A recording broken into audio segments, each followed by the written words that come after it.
Bye friends.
ಈರುಳ್ಳಿ ಸ್ವಲ್ಪ ಚೆನ್ನಾಗಿ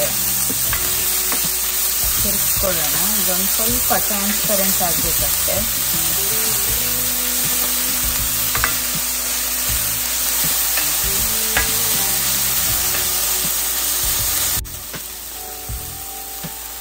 ಈಗ ಕ್ಯಾಪ್ಸಿಕಮ್ ಹಾಕ್ತಾ ಇದ್ದೀನಿ.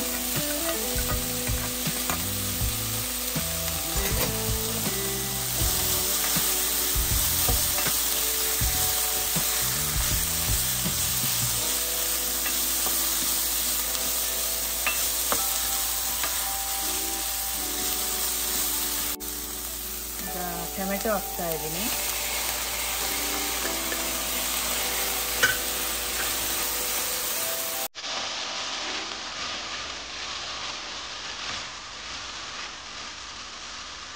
ಟೊಮೆಟೊ ಒಂದು ಸ್ವಲ್ಪ ಸಾಫ್ಟ್ ಆಗಲಿ.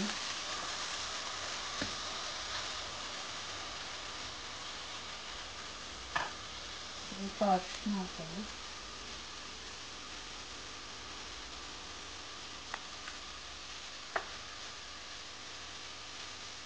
ಸ್ವಲ್ಪ ಉಪ್ಪು ಹಾಕ್ತಾ ಇದ್ದೀನಿ. ಟೊಮೆಟೊನು ಸಾಫ್ಟ್ ಆಗುತ್ತೆ.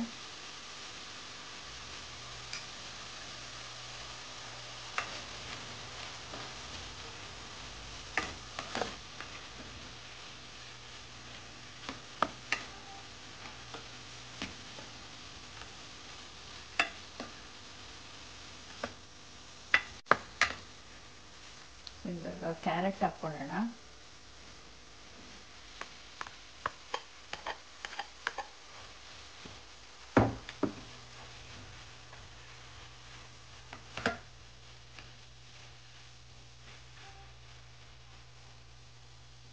ಸ್ವಲ್ಪ ಚಿಲ್ಲಿ ಪೌಡರ್ ಹಾಕ್ತಾ ಇದ್ದೀನಿ. ಒಂದು ಸ್ಪೂನ್ ಎಷ್ಟು ಬೇಕೋ ಖಾರಕ್ಕೆ ಎಷ್ಟು ಬೇಕು. ಆಲ್ರೆಡಿ ನಾವು ಗ್ರೀನ್ ಚಿಲ್ಲೀಸ್ ಹಾಕಿದ್ದೀವಿ. ಇದೊಂದು ಸ್ವಲ್ಪ ಒಂದು ಹಾಫ್ ಟೀ ಸ್ಪೂನ್ ಅಥವಾ 1 ಟೀ ಸ್ಪೂನ್ ಸ್ವಲ್ಪ ಚೆನ್ನಾಗಿ ಮಿಕ್ಸ್ ಮಾಡಿ ಕವರ್ ಮಾಡಿ ಒಂದು ಸ್ವಲ್ಪ 1 2-3 ಮಿನಿಟ್ಸ್ ಮತ್ತು ತರಕಾರಿ ಎಲ್ಲ ಬೇಯಲಿ. ಆಮೇಲೆ ಲಾಸ್ಟಲ್ಲಿ ಚಾಟ್ ಮಸಾಲ ಹಾಕ್ಬಿಟ್ಟು ಗಾರ್ನಿಷ್ ಮಾಡೋಣ. ಇದೊಂದು ಸ್ವಲ್ಪ 2-3 ಮಿನಿಟ್ಸ್ ಕವರ್ ಮಾಡಿ ಲೋವಲ್ಲಿ ಇಡ್ತೀನಿ. ಸ್ಟವ್ನ ಸಿಮ್ಮಲ್ಲಿ ಇಡ್ಬೋದು. Cinematic okay. 3 ಮಿನಿಟ್ಸ್ ಆಗಿದೆ, 3-4 ಮಿನಿಟ್ಸು. ನೋಡ್ಬೋದು ಈಗ ಉಪ್ಪು ಎಲ್ಲ ಸರಿಗಿದೆಯಾ ಅಂತ ಟೇಸ್ಟ್ ಮಾಡಿ ನೋಡಿ. ಆಮೇಲೆ ತರಕಾರಿ ಇದು ಕ್ಯಾಪ್ಸಿಕಮ್ ಎಲ್ಲ ಬೆಂದಿದೆಯಾ ಅಂತ ನೋಡ್ಬೋದು.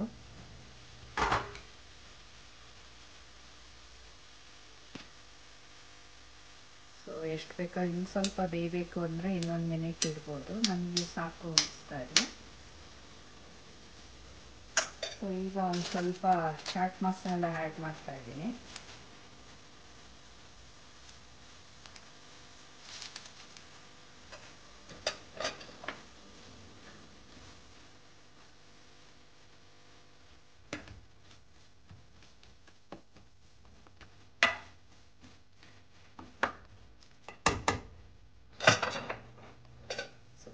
ಒಂದು ಸ್ವಲ್ಪ ಕೊತ್ತಂಬರಿ ಸೊಪ್ಪು ಹಾಕಿದ್ರೆ ಸ್ವಲ್ಪ ಘಮ ಅಂತ ಇದೆ. So very nutritious breakfast ready ಆಯಿತು. ಒಂದು 10 ನಿಮಿಷ ತೊಗೊಂಡ್ವಿ ಅಷ್ಟೇ. ಸೊ ನೀವು ಒಮ್ಮೆ ಟ್ರೈ ಮಾಡಿ.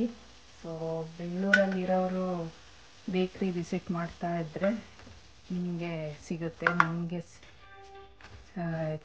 ಯಾವಾಗ ನೆನೆಸ್ಕೊಂಡಾಗ ಮಾಡಿಕೊಂಡ್ರೆ ಅದೇ ಟೇಸ್ಟ್ ಬರುತ್ತೆ. ಮನೇಲಿ ಮಾಡ್ಕೊಂಡು ತಿನ್ಬೋದು. ಸೊ ನೀವು ಒಮ್ಮೆ ಟ್ರೈ ಮಾಡಿ. ಆಮೇಲೆ ಲೈಕ್, ಶೇರ್, ಸಬ್ಸ್ಕ್ರೈಬ್ ಮಾಡಿ. ಸೊ ಕಮೆಂಟ್ಸ್ ಹಾಕಿ, ನನಗೆ ಖುಷಿ ಆಗುತ್ತೆ.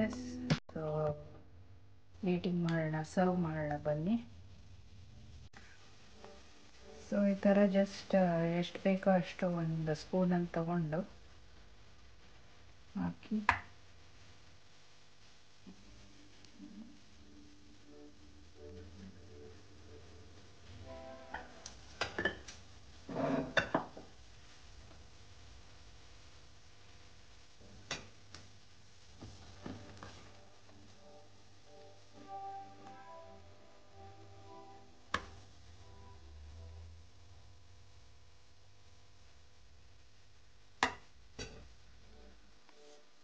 ಸೊ ಕ್ಯಾರೆಟ್ ಎಲ್ಲ ತಿನ್ನಲ್ಲ ಅನ್ನೋರು ಈ ಥರ ಮಾಡ್ಕೊಬೋದು. ಸೊ ಹೆಲ್ತಿಯಾಗೂ ಇರುತ್ತೆ. ಆಮೇಲೆ light on the stomach. So ನೋಡಿದ್ರಲ್ಲ ಫ್ರೆಂಡ್ಸ್, ಎಷ್ಟು ಸಿಂಪಲ್ಲಾಗಿ ಬ್ರೇಕ್ಫಾಸ್ಟ್ ಒಂದು 10-15 ಮಿನಿಟ್ಸಲ್ಲಿ ರೆಡಿ ಆಗೋಯ್ತು. ಸೊ ನೀವು ಒಮ್ಮೆ ಟ್ರೈ ಮಾಡಿ. ಓಕೆ, ಪ್ಲೇಟಿಂಗ್ ಮಾಡೋಣ ಬನ್ನಿ. ಸೊ ನೋಡಿ, ಪ್ಲೇಟಿಂಗ್ ಮಾಡಿದ್ದೀನಿ. ಎಷ್ಟು ಚೆನ್ನಾಗಿ ಕಾಣಿಸ್ತಾ ಇದೆ. ಆಮೇಲೆ ಹೆಲ್ತಿ ಕೂಡ. ಸೊ ನೀವು ಒಮ್ಮೆ ಟ್ರೈ ಮಾಡಿ. ಆಮೇಲೆ ಲೈಕ್ಸ್, ಶೇರ್, ಸಬ್ಸ್ಕ್ರೈಬ್ ಮಾಡೋದು ಮರಿಬೇಡಿ. ಸೊ ನೋಡಿದ್ರಲ್ಲ ಫ್ರೆಂಡ್ಸ್, ಎಷ್ಟು ಸುಲಭವಾಗಿ ಒಂದು ಹೆಲ್ತಿ ಬ್ರೇಕ್ಫಾಸ್ಟ್ 10-15 ಮಿನಿಟ್ಸಲ್ಲಿ ರೆಡಿ ಆಯಿತು. So for more such videos ನನ್ನ BJ ಕಿಚನ್ ಹೆವೆನ್ಗೆ ಸಬ್ಸ್ಕ್ರೈಬ್ ಆಗಿ. And I'll see you in my next video. Until then, happy cooking. Bye.